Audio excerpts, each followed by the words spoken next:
अतुल शेठ, आज आपल्या आघाडीकडनं जोरदार सभा झाली आणि डायलॉग वाईज झाली. गेलेल्यांना वाक्य नाही अशा पद्धतीने आपण बोलला. नेमकी काय कारवाई होणार आहे, काय सांगा?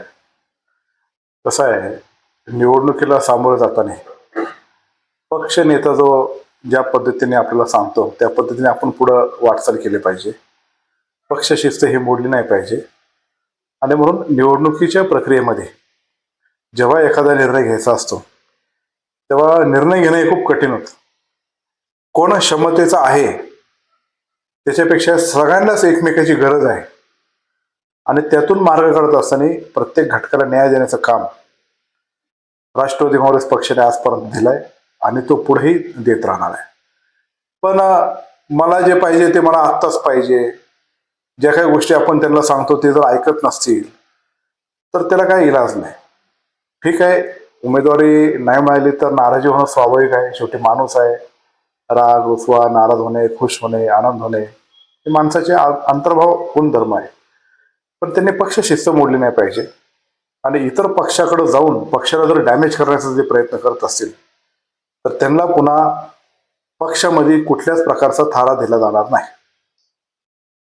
विशेषतः मला सांगायचं की बारो तांबे जो जिल्हा परिषद गट आहे तिथे दोन्ही उमेदवार जे राष्ट्रवादीकडे इच्छुक होते ते दोन्हीही वास्तविक पाहता शिवसेना पक्षाचे होते.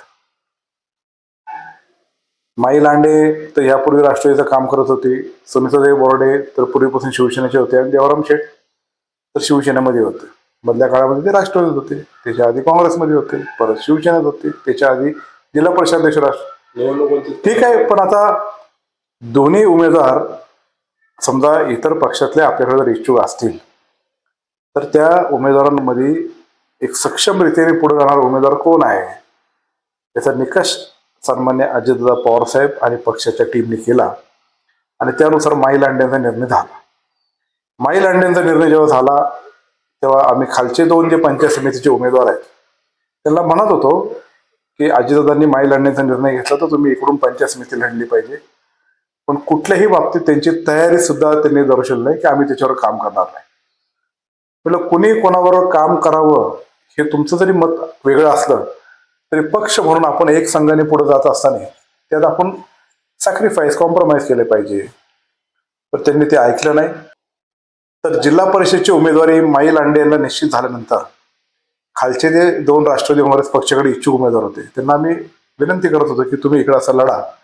तर त्यांना त्यांच्याबरोबर लढणं आम्हाला शक्य नाही, आम्ही करणार नाही, ते आमच्या विरोधात आतापर्यंत काम केलंय. पण पक्षाने एकदा निर्णय घेतल्यानंतर त्यांनी ऐकलं पाहिजे होतं. पण त्या पदाच्या स्वारस्यापोटी त्यांनी तो पक्ष बदलला आणि त्याच्यानंतर त्यांनी जो निर्णय घेतला हा अत्यंत चुकीचा आहे. तो राष्ट्रवादी काँग्रेस पक्षाला मान्य नाही. माझ्या नावाचा गैरवापर करून तर कुठल्याही प्रकारचा अपप्रचार करण्याचा जर प्रयत्न केला तर ते जे सांगतात ते अत्यंत भूलथाप आहे. आपला चिन्ह त्या बारो तांबे गटामध्ये हे घड्याळ आहे आणि घड्याळाच्याच पाठीमागं राष्ट्रवादी काँग्रेस पक्षाच्या प्रत्येक घटकाने उभं राहिलं पाहिजे, हीच माझी विनंती आहे. म्हणून पुढे आपण अशा निवडणुकीला जात असताना पक्ष बदलून जर पलीकडे गेले तर निश्चित प्रकारे त्यांना पक्ष कारवाईला सामोरे जावं लागेल. त्यांनी पक्षाची शिस्त मोडली म्हणून आम्ही वरिष्ठांकडे ते निश्चित प्रकारे कळवू. एखाद्याला उमेदवारी मिळाली नसेल आणि त्यांनी जर फॉर्म भरला असेल अपक्ष किंवा हे ते तर अजूनही माघारीला दिवस आहे. शेवटी माणूस नाराज होणं, त्याच्या समर्थकांमध्ये रोषाचं वातावरण होणं, त्याच्यामध्ये त्यांनी त्याला सपोर्ट करून अपक्षवरून आपण लढू आणि मग आपली ताकद काय ते दाखवून देऊ याने पक्ष डॅमेज होतो. म्हणून त्यांना आम्ही विनंती निश्चित प्रकारे करू.